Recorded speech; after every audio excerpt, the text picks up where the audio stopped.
to DSACO Up for Discussion, the podcast where we share stories, meaningful conversations, and celebrate the incredible individuals in the Down syndrome community. I'm your host, Sarah Sewell, and today we have a very special episode. We are sitting down with a panel of some of our amazing parents who have a loved one with Down syndrome. Each of them has a unique journey, and today they're going to share their experiences, their proudest moments, and the joy their children bring to their families.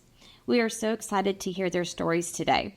But before we jump in, we just want to say Happy World Down Syndrome Day from all of us at DSACO.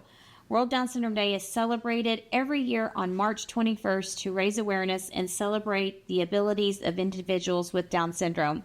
One fun way to participate is rocking your crazy, silly socks to start conversations and spread awareness. To learn more about how you can celebrate or support DSACO, please visit DSACO.org/WDSD. That's DSACO.org/WDSD.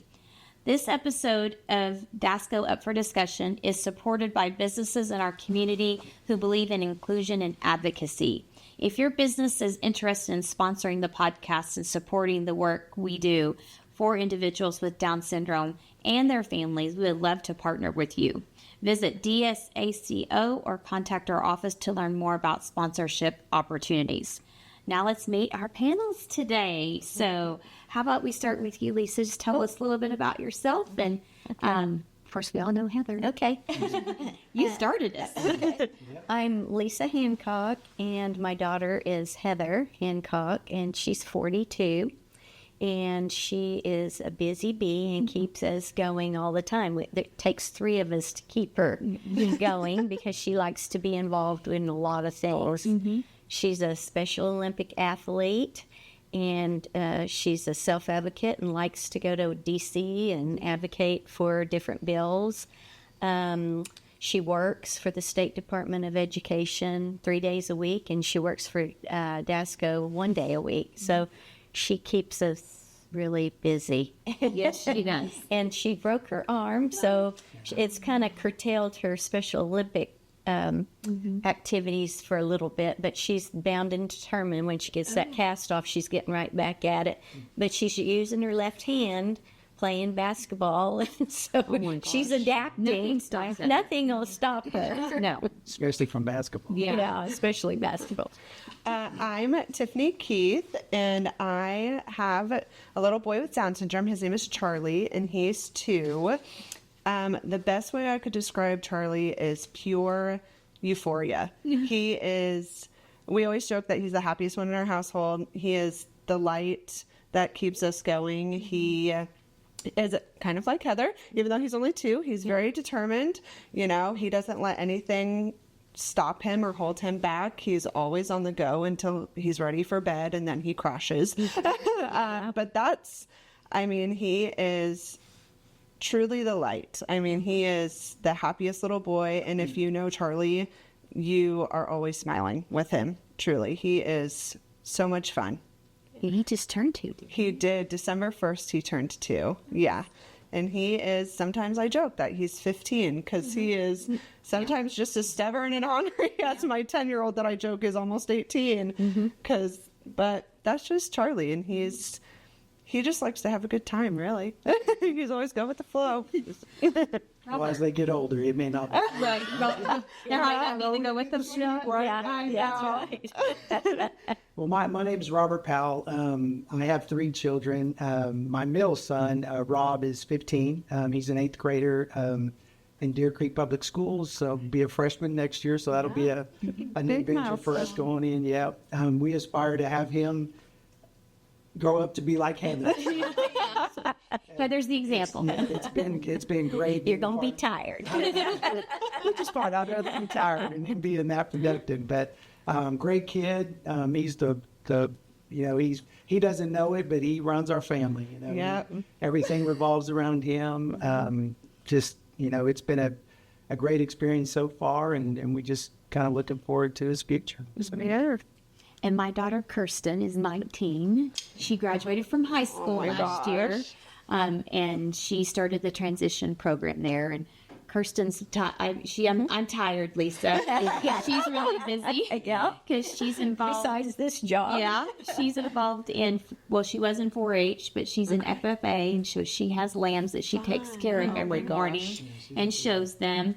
And then she's in Special Olympics and track and field and bowling with her school. And anything else. I mean, she does all the workshops and self-advocacy programs here. So she stays really busy with those activities, and kind of like what Robert said and Tiffany, they're kind of the light of our life. Yeah. We just work around everything that she wants to do. Yeah, What is it? It's Kirsten's world, and we're just a little part of it. Yep. Yeah, That's it. And you would never have them any different than who they are, because that's just who they are. Yep.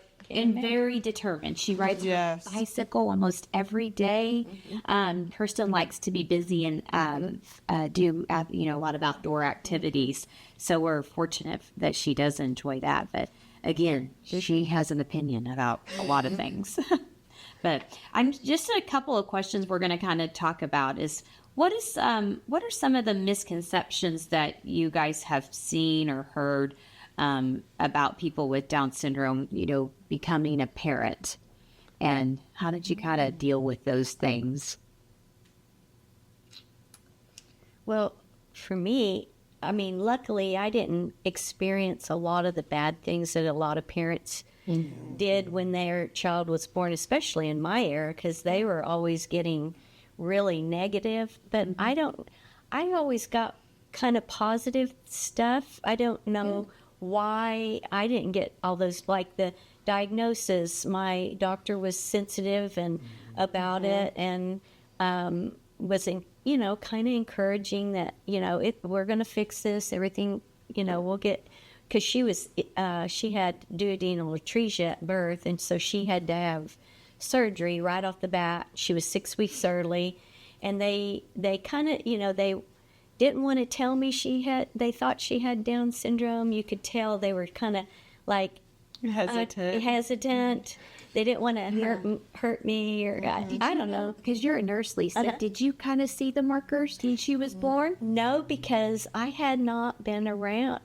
I had been around a baby when I was in nursing school, and then right out of nursing school when I started working, a little boy that was in my unit. It was called the isolation unit at the time at Children's because of any infectious diseases. So he was there all alone in a little room, in a crib, those big old metal cribs, back in the back corner.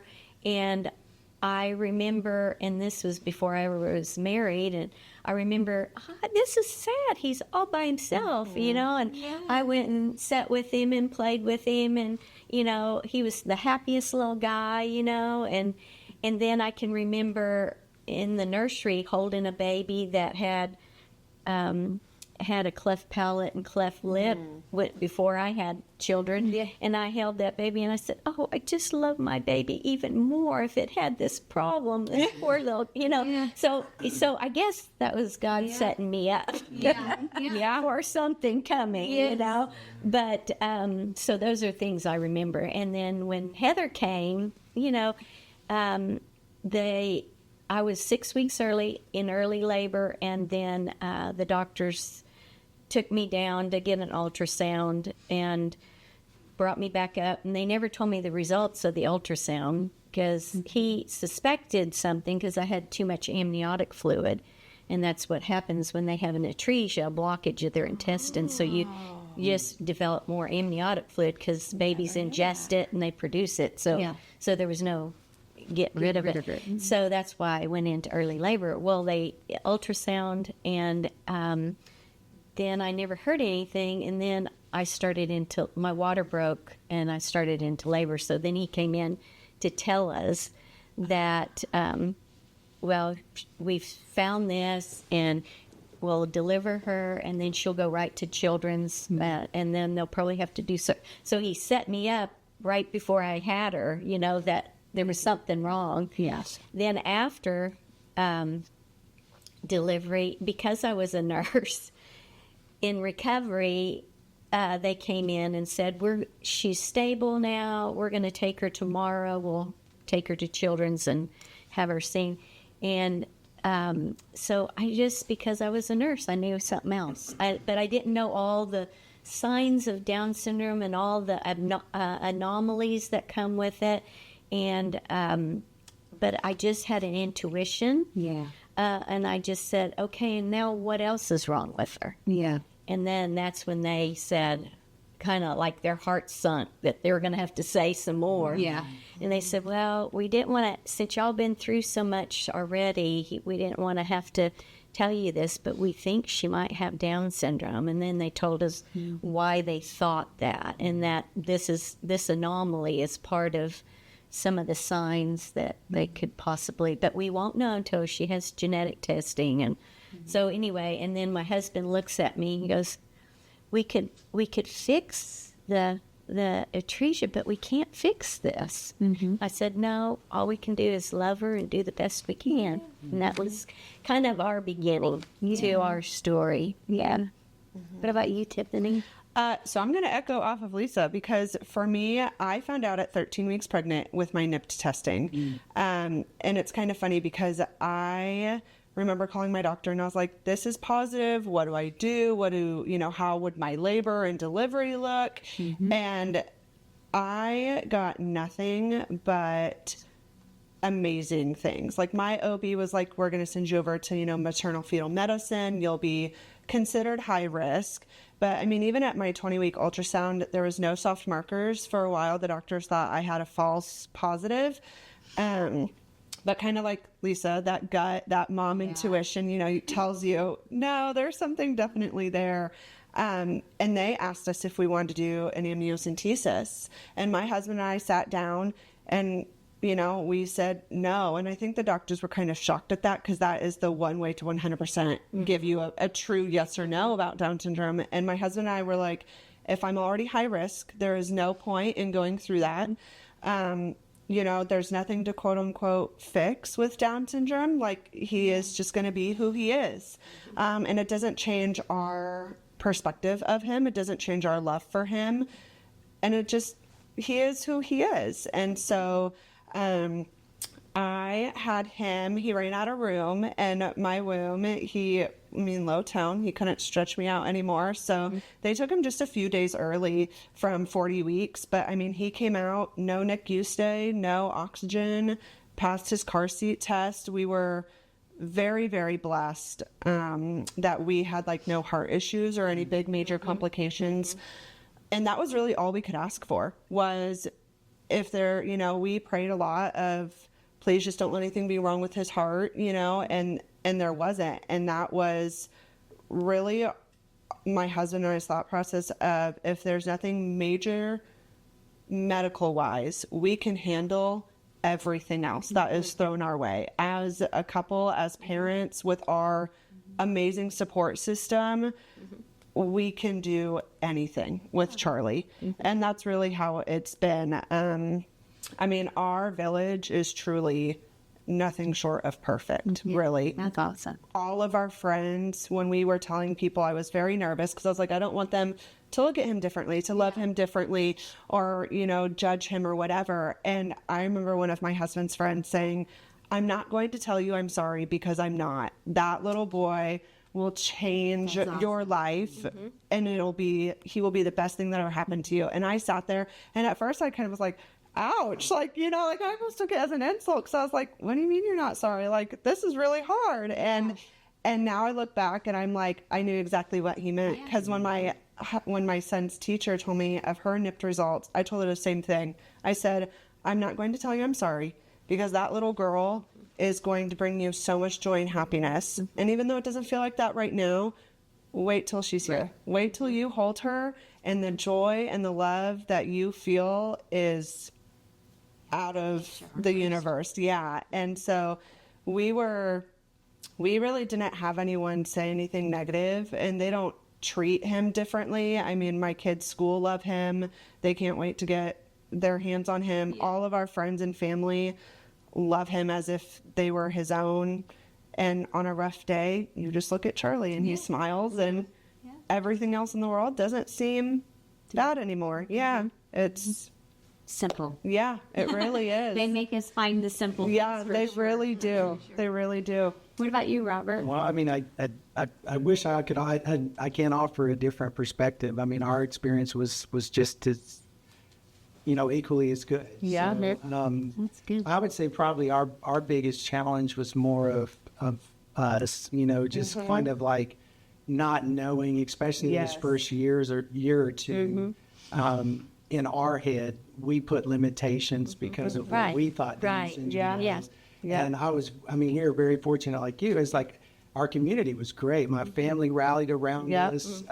Even the school district, when we reached out to them, they rallied around us and were very accommodating. And we just didn't have those stories of, doctors giving us, this is what your life's going to look like. It's going to be terrible. But I do think there were there were a lot of times those first year or two, just not being exposed to, any close family members that had Down syndrome. We had some family members that we knew of that had Down syndrome, but we weren't really, really close day to day. And so just kind of formulating that in our heads of like, oh, with these limitations, this is all he's going to be able to do. And this is what, and so, we found, after a year or two, we kind of digested and said, he's going to do everything, our other kids, his future is just as uncertain as our other kids. Correct. It's just going to take maybe a little longer to get to certain areas and things. And they come with, it's, it's not a perfect world, just like our other two children, but it's, it's been great, and it's been with setbacks, but their development. But overall, I don't think we were expanding. That I always tell my wife, we're lucky that we're kind of in this generation of having a child with special needs because, just like we were yesterday, we went to a school that raised several $1,000s for us, which when I was at school, we didn't do stuff like that. Even me being younger, we didn't do that. It's really amazing. Kids were put on a side, and now it's like You never they're saw them. included. Yeah. They're included. They're schools Part of our rally, community. all the schools rally around them and raise money. I for think them, and it's I just was great. right on the beginning of the positive. I think before Heather, it was a lot of negative, and they weren't included in schools. And I think when Heather came along, I was looking for information. I couldn't get my hands on enough information. And then I found an organization that was actually kind of the beginning of this, that had started by some other parents in town. And they used to meet at the CP Center in Del City, once a month, I think. And Jan Watts in Norman was kind of, she organized it. She got doctors coming in to speak. And so I was seeking information, and they were a great resource. And then I got to go, I asked another mother or somebody about her child. She reached out to me, and I said, well, I want to see your child. Oh, you don't want to come see her because she's really not the typical. She has a lot of limitations. And so I think she was afraid that it would discourage me, but it really didn't, because she was a beautiful little girl. Yeah, maybe she had more disabilities than others, but I thought it was great because she was walking and she was talking. She may not have been, as high functioning, but I was pleased because I had no clue if she would talk or walk or, at that point, because I hadn't had enough information. So I was just trying to get all the information I could at the time. And of course, it's not like it is now. It's just like a mass amount of I information. was say that's almost a blessing and a curse, though, because I remember when I got, my results, I sat there and the first thing I did was Google everything. That's the worst thing. Anyone listening who's pregnant with a baby with Down syndrome, do not do what I did. Like, that's the worst thing I could have done, Well, hold on, baby. Yeah, and that's what I did. I found Liz, through DSACO, and I didn't have that. I was having to find. I didn't have the internet. I didn't have an internet, so I had to look. I had to find books, and then when I went to my geneticist, they had a book, which was at the time was really probably, it told you a lot about Down syndrome and the medical issues, but it said, I aim to fight low expectation of Down syndrome children. I still have that book. And that, I will. So that was 1983. So I'm sure there's still better information, but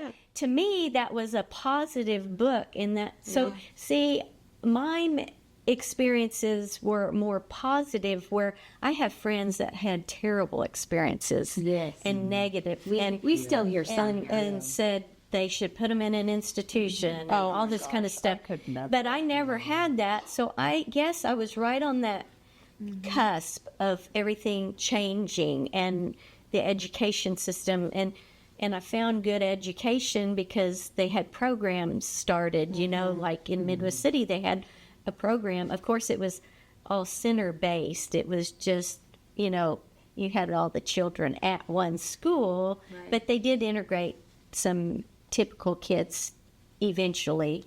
But then moving to more, then it was really, they have a great program. I definitely feel like program. the world is really starting to see and recognize that children with Down syndrome are truly not as different as what the world paints them to be. And that's what I always tell, my older kiddos. I'm like, he is so much more alike than he is different. And they surprise you. Yes. When you think they can't do something, they'll prove you wrong. Heather does it all the time. So I went to one of the first parent meetings when right after Kirsten was born, because we were at Baptist Hospital. Oh, okay. And I remember you telling me that, because Kirsten was just real little. She's like, "Don't worry, she's gonna shock you, and she's gonna surprise you. She's gonna do things." They do. And she does, and I think you all agree. I didn't raise her any differently than my other. No, you don't. There is no glass house. Yeah. They just fit in. She has consequences like the others, right. And she has learning experiences like the others. Then I think, that's, of course, we have to advocate a little more for certain things. I mean, I think when she first wanted, when she was going to show sheep, I thought, oh my gosh, they're going to get lots. And we did. We got lots of stares. Yeah. I'm like, why are y'all doing this? Like, she probably would be better in the special ed showing. And I was like, no, we're going to do She's this. gonna just do like it. everybody else. And, she And you'll finished. find people root for them. Oh, they do. Now, they we root have for changed them, somebody's perceptions. Yeah. Well, and that's what I was going to say. Is, I mean, I think this society is seeing them as more alike than different. But I also think society is recognizing their differences are benefits to society. They are. They are. I look at things, and I know that from my other two children. Like, I look at their heart for their community is so much different because they were raised around a child with a disability. And it's and so if they're changed as people, I know their school is being changed, the students at school and stuff. I always say we live on a little deeper level than somebody that doesn't have somebody with a disability. We just experience a little bit more. So I guess that makes us really lucky. It's like the poem for Holland. You thought you were going to Italy, and so you learn all the new things, and then you slow down. But and you ended in Holland, and when you look around, it's just as beautiful. Right. And tulips and windmills are just as beautiful. And I think you all have talked a lot about the support systems, and so many parents and families that walk through our door, we are their family. Yeah. I mean, that's really what we are. I mean, I try to pair up, parents with people who have the same types of health issues that their child might be experiencing, or maybe live in. We found one parent, they found out that they live around the block from one another. Oh my gosh, So that's it's amazing. kind of like, oh my gosh, she lives where? And it was just, just by circumstance that happened. And now they're just like best friends, and their kids are growing up together. Makes connections. It does. And I think that's really what, you all can vouch for this, but that's what helped me when I had Kirsten, was finding an organization like DSACO, but also just the friends that I met. Oh, yeah. And it didn't matter, like you and I would have never met Lisa. And Heather's 40 years old, Kirsten's 19. That would never happened. Yes. Yeah. And we talk about that a lot here in the office, but just share a little bit about your supports, and maybe not DSACO, but friends and family, and how that has like shaped your life and helped your loved one. I mean, I'll start. I mean, as far as DSACO, I mean, I always tell people it's so weird because I have a really close relationship with both of my siblings, and I have a twin sister, which we're really close. But it's so interesting. I can go to an event and meet 3 guys that have children with Down syndrome.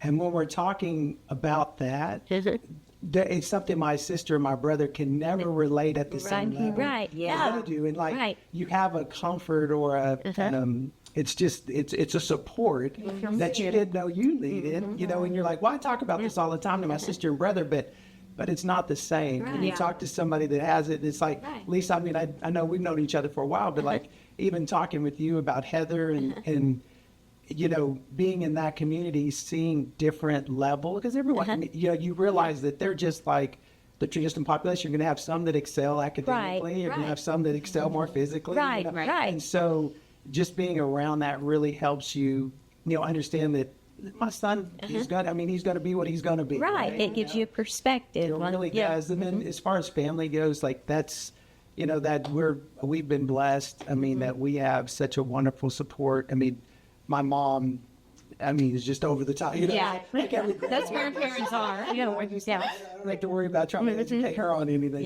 Very over the top.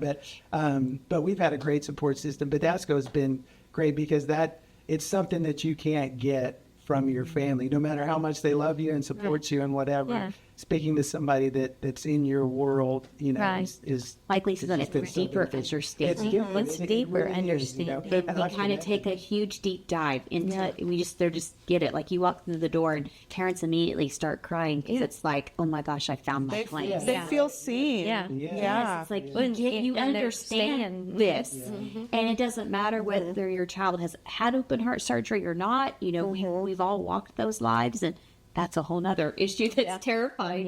What about you, Tiffany? What about your supports? So I would definitely say, obviously, my husband is number one.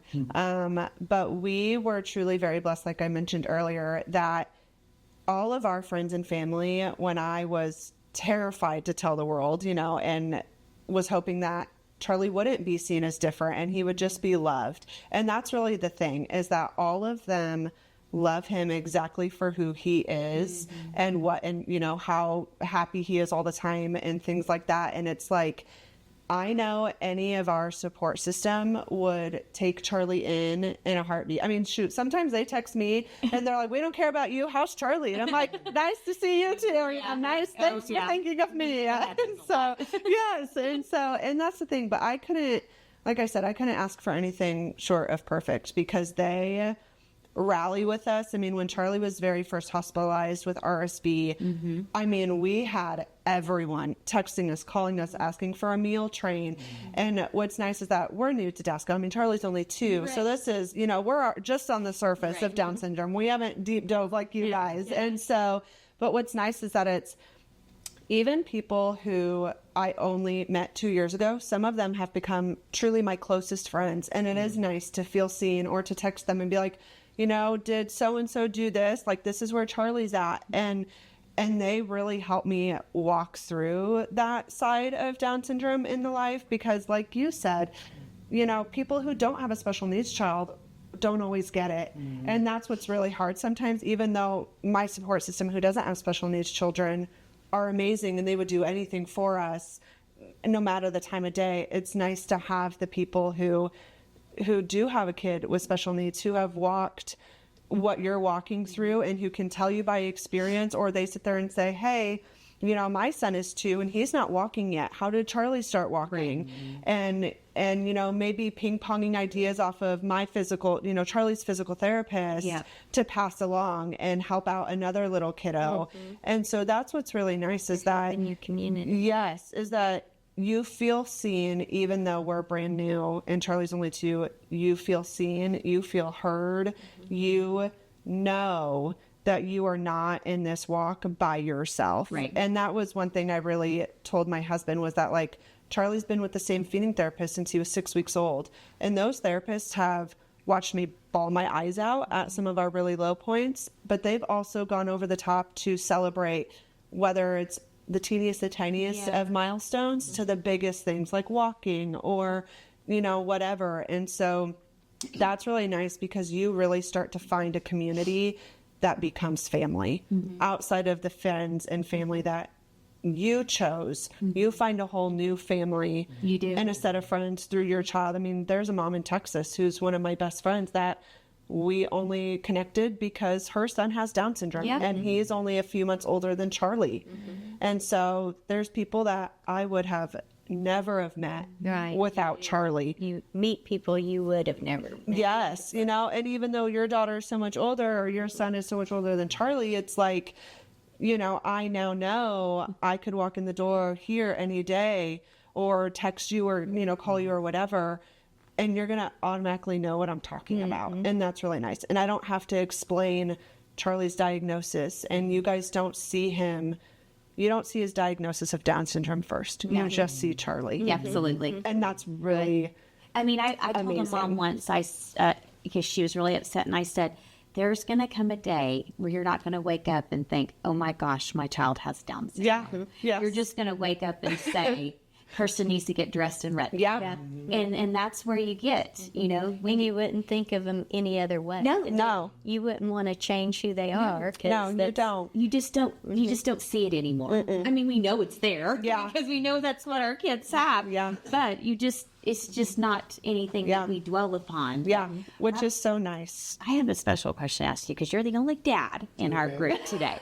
And this has come across a couple of times, you know, when we have new parents and things. And, you know, as mothers, we automatically like bond with Yes. your child, you know, before they're even born. How was that for you after little Rob was born? And the connection, like what were some of the things you were feeling at that time? Now that you asked that question, I think because my wife, you know, I think a woman bonds a little more. Right, yeah. I think it really had a bigger emotional impact on Marnie Yes. when he was born, and me not so much. I went into dad mode of like, okay, so what now, right? Like, That was my and so what? Let's Pretend. Yeah. Okay, so Protecting mode.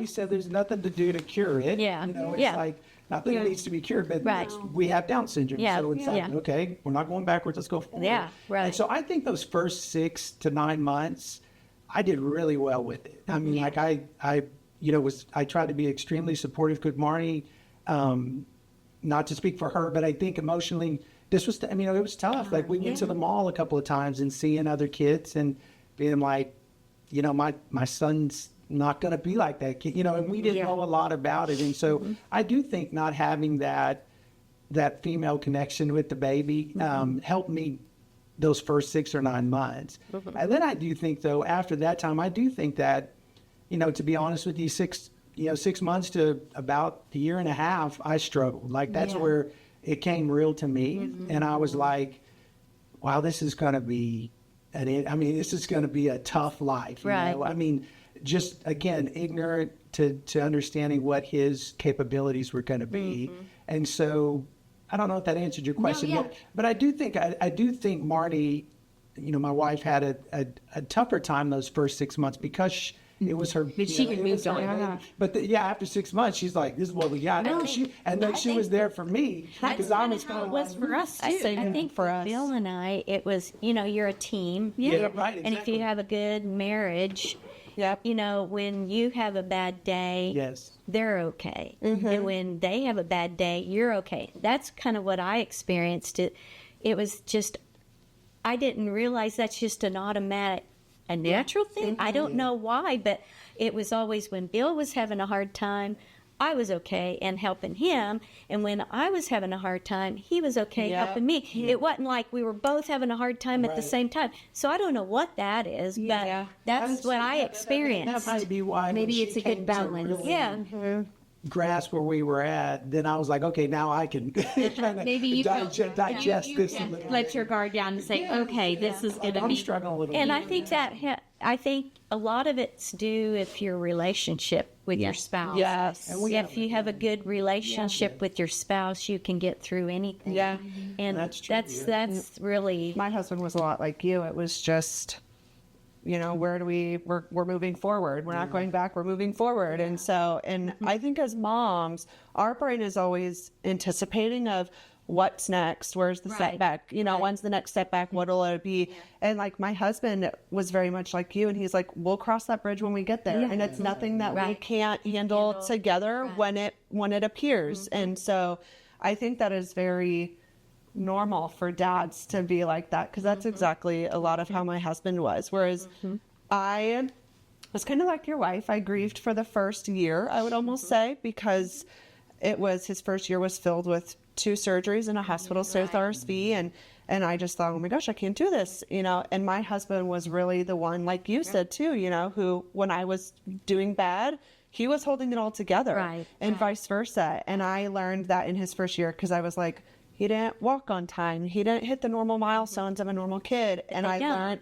and that's what I've learned a lot too, just in 2 years, is like, you can hold grief and joy in both your hands, and they coexist 100%. Right. They do. And that's something that Charlie has taught me. You just got to give them a little more time there. Yes. And they might need a few more supports and some edges along the way. Oh, yeah. Yeah, Marty's the driver of the. Once she got through the little green, she's like, he's walking, he's talking. That's how I am. Yeah. And see that? That was my main. Take some more to like, I'm not accepting that. Yeah. Well, it was my main thing. Yeah. If she could only walk, if she could only talk, you know, right when she was born, I don't know if she can walk or if she'll talk or if she.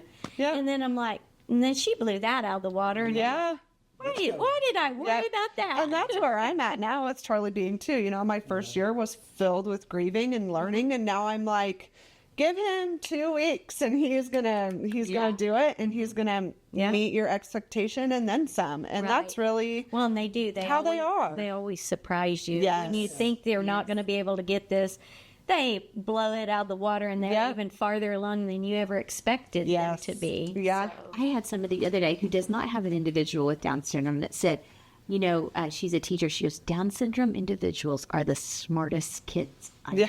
They are. And I was like, they truly are. Yeah. I mean, like, Kirsten just figures out her own way to do certain things. Yes. And it's like, oh, I never thought about it. I mean, like when she was little, she'd put her coat on backwards. Like, well, she wouldn't do it one arm at a time. She'd put it upside down and flip it over. Smart. Yeah. And my kids watched that, so then they all started putting their coat on. Like that's way easier. Yeah. Well, why are we all doing that? Like Heather with computers, you know, and I'll have a trouble, you know, figuring something. Oh, Mom, here, and she figured it. She shows me how to work like an iPhone or a computer situation. And so yes, I mean they're very creative in their learning paths, and that's one of the things, you know, I appreciate and that I've seen amongst all of our self-advocates. But if you guys would just share a little bit about some of the ways that your children have surprised you. I mean, I'm sure you've got a lot. Oh my God. I mean, what I can say is that Heather's married. Yeah, she. Yeah. You know, That's same time she never thought individuals should even have relationships. Right. It's a long distance marriage. But she's still determined that they're going to be together. But too many logistic issues, and we keep trying to tell her it's probably not with she has so many health issues that we're responsible for that nobody else can probably or want to take on, and for her to live away, and you know they'd have to live here. Well, he's got a job for working for the New Orleans Saints, and that's kind of a nice job. Awesome. And so he's happy with his friends and where he lives. She's happy with her friends. She just doesn't like the travel back and forth, but it's working, and I don't know. She wants her life, like she says, like her sister. You know, her sisters. My other daughter has 2 children and is married and a home, and she desires those same things. But her life may not be that way. Realistically, it's harder. Right. Yeah. Realistically, it's really hard. Yeah. And, I get it. you know, and then her, you know, doing Miss Amazing here in Oklahoma, and she won the Senior Miss Amazing title, which I went to the thing, and her sister did Miss Oklahoma. So I thought, okay, we'll go do this. And I thought, you know, there's a lot of contestants, and we'll go and support her and Just have fun. Just have fun, and you know, and then all of a sudden she wins it, and I'm like, what?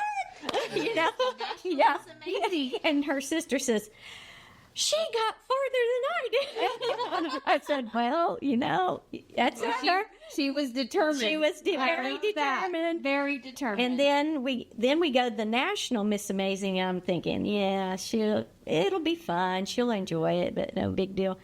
And then they gave everybody a trophy, and it wasn't like, you know, the trophy and the winner. And she kind of had that look like, you know, like, you know, she was kind of mad about it. Well, then they go back through, and then they give the winner trophies, and then of course they call her name, and then she's excited. We're like, oh my gosh! So she was so that was a fun another thing that, you know, she's surprised us about. Besides just school and speaking and going talking to our legislators like Tom Cole and Mark Wayne. She actually emailed me the other day and said, Sarah, we need to set up a meeting with Tom Cole. Oh, I know. She wants to set him up here. I said, okay, well, you can do that. Well, I'll take your call before mine. And that's another thing she did. One day, the coffee shop, she was working at the coffee shop, and she said she had a meeting with Tom Cole at the coffee shop. So I'm thinking you set it up.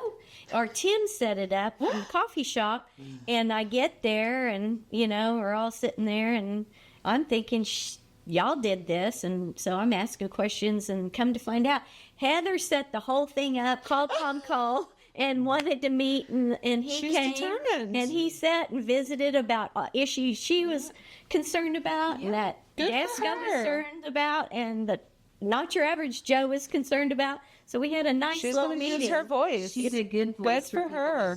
And she just That's initiates amazing. things on her own. You know? Yes. So, Yeah. And they don't tell her no. no, they don't. I mean, that's the beautiful thing too, is like Rob is always Rob. You know, it's like he never tries to put on a, you know, if he's not happy, he's not happy. Right, right. Like, Yeah. And you know, Yeah. Heather, she's like, Yeah. I'm talk to, Yeah. But I also know who they are, you know? They're who they are, and they're all the time. And they look at you crazy when you're like, Yeah. let's temper it down. It's like, why are we tempering it down? I'm excited right now. You Yeah. know? It's like, you know. Yeah, like, Kirsten's the same way. I mean, she's not always happy. She does not like to be pleasant to people sometimes. Yeah. So Yeah. if she tells you get away or no, she really means it. And I think, Well, it's like when we first had Special Olympics and we went to the state games, and they had a dance, always had a dance on the football field after, and everybody's out dancing, and it's like they're just a freedom. It doesn't, you don't have to worry about who's looking at you or how you're just enjoying life, and that's how they are. They just enjoy life. They don't care what people think. They don't have all that hang-ups like everybody has. My 13-year-old and they would never be the first one on the dance floor. Yeah. Cupid Shuffle comes on, he's out. That's what Charlie is. Yeah, Music comes on, and he's like eating or whatever. Yeah. Like, I'm going. So. that's how Charlie is, even though he's only 2. I mean, you turn on music and he puts his fingers up and he's automatically twerking and bouncing. And they it's- love music. he does. Every event we have Yes. with the dance. Yeah. Well, kind of just one last question I have for you all, and maybe it's for like the Tiffany's of the world. What would you give? What would you tell a new parent today? What advice would you give them? Okay, I'll start that one up. Okay. So for me, I would definitely say when you get your NIPT results in today's, you know, medical world, there is a boulder that sits on your chest, and it feels like no breath is deep enough, and you truly don't think you'll be able to do it. You will feel like your world is crashing, and, you know, you sit there and you kind of are like, how am I going to do this? The saying of you just do is so real. And you are valid in having all of those feelings. But when you hold your baby, Down syndrome or not, God chose us to be a part of the very lucky few. And that is something that I really pride myself on. God chose me for a reason, and he knew that I could advocate for Charlie. He knew I could handle with my husband, you know, anything that is thrown our way. And you have a bigger family, maybe not by blood, you have more support in family through other special needs parents that you have no idea about. And that's something that I really try to tell new parents, is that when you're ready to dive in and that scariness has kind of worn off, you know, come here, come to DSACO, join us on Facebook, join us in the Mom Group Me. There are people in this group who will rally for you, who will rally for your kid, and who will love them without a hesitation. And you have family in us, and you have support in us, whether your child's in their 40s, you know, 15, 16, a teenager, or you're a brand new mom. Yeah. You have family here. And this is an amazing place to be.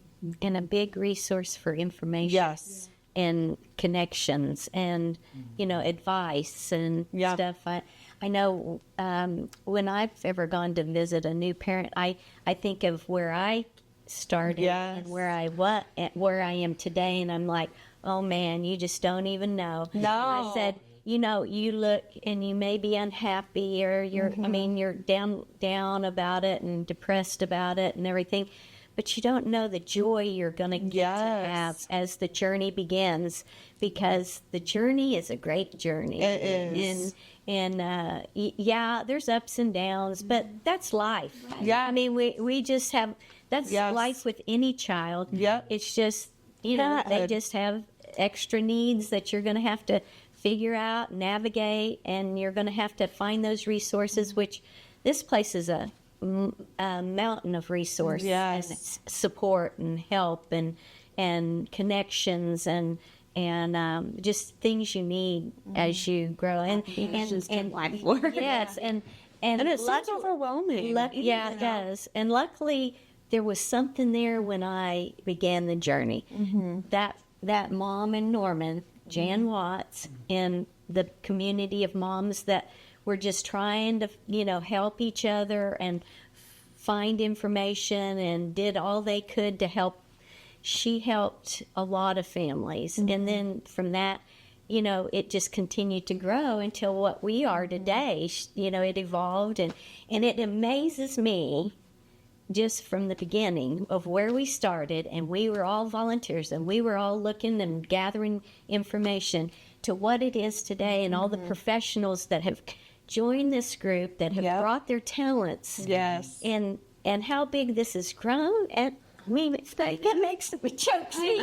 And how wonderful it's been for parents, because you're not having to search like we did. We had to search and hunt and gather and connect and all that. And you've got it here right now, easy. Yep. You just come here and We'll answer any question. you Figure it out. And you got so much talent. Like you are so talented. You are so talented. And you've brought your knowledge and your work experience and your career experience, and you've combined it here to help so many people.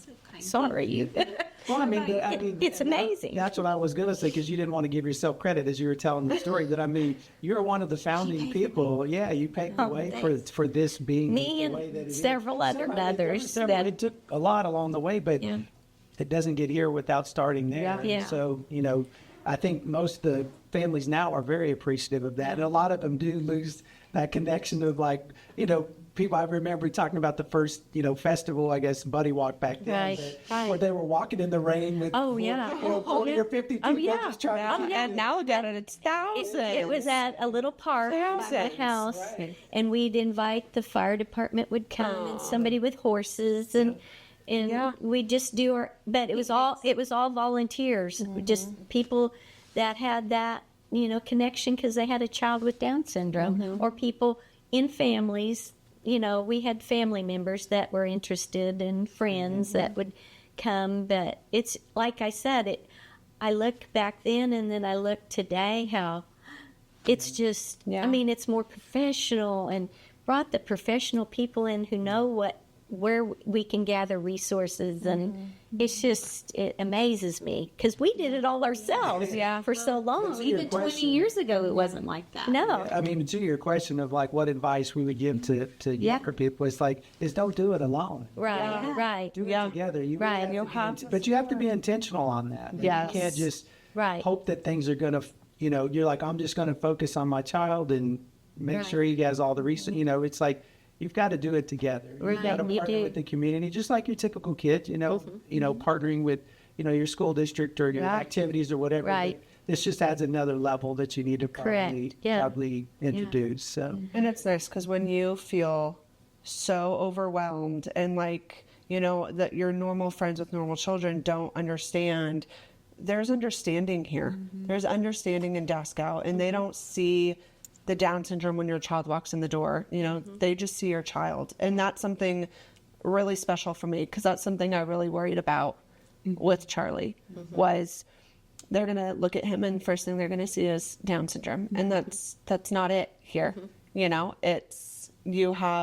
It takes a village, and we're a village of, some of us who have an older child that now I look to you and I'm like, Charlie can do all of these amazing things. He's got a bright Yeah. a bright future. Do everything that your son is doing. And so like as a new mom to, a toddler, it's like, that's amazing. That gives me so Well, and you much see hope. our kids that have even are going to college to have that experience and stuff. So there's a lot of hope for our kids in any interest they have. And they each have their own talents and their own interests. Yes. And it's like Heather, it's just, I just followed her lead. Yep. She wanted to, and she's a force. She's a force to be reckoned with. she wants to be involved in this, so that's why I keep as you get older, your energy level and other things take precedence, but Her energy level doesn't go her down. energy level is this, so it keeps me going in this. But Well, and that's the thing is that DSACO has something from birth to however old, because, and that's the thing is that you go online and I know like for me, sometimes it was like, oh, it's something for, tutoring. The tutoring is really big and I kind of sat there as a new mom and I was like, well, there's nothing really for little ones like what I have, and now it's, you guys have the new parent breakfast or you guys have, like the golf. And so even though Charlie's only 2, it's like, he would love to go out there and probably swing the golf club, stay clear everyone, but in the fashion show. yes. And that's the thing is that even now in the last 2 years, there's been so much more for even the little ones. And that's really nice because